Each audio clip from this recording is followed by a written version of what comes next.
Cari fratelli e sorelle, buona Pasqua. That was Pope Francis yesterday giving his traditional Easter blessing from the balcony of St. Peter's Basilica, less than one day before his death. The Vatican says the Pope died this morning from a stroke. The world is mourning the pontiff known as the People's Pope. TV5's James Felton joins us with how our local diocese wants us to remember the Pope. James? Both the Catholic Diocese of Saginaw and the Catholic Diocese of Lansing are sharing their thoughts with us on the Pope's passing. We just saw him on Easter, right? On Sunday, our biggest day.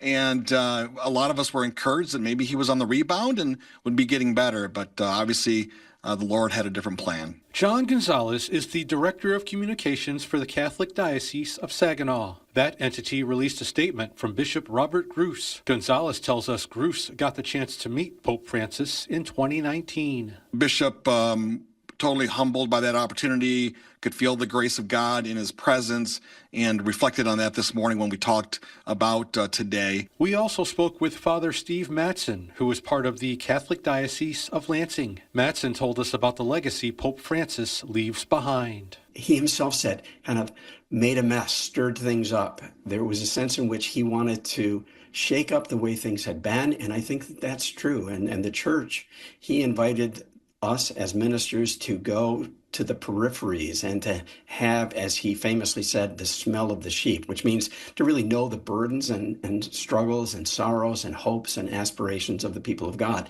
something that I really resonate with. And I want to be, as he called us to be, ministers of mercy to those who are given to me to shepherd. As for Gonzalez, he says right now everyone should pray for Pope Francis and take time to learn about the person he was. He was about serving the marginalized, those that are the poor, the needy, and that we are servants.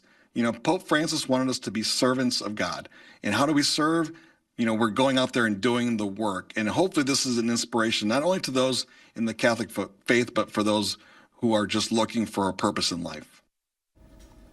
The Catholic Diocese of Saginaw has set up a website dedicated to Pope Francis. There you'll find information about the suffrage mass that will take place at the Cathedral Mary of the Assumption in Saginaw Wednesday night. To find that website, go to the hot link section on WNEM.com.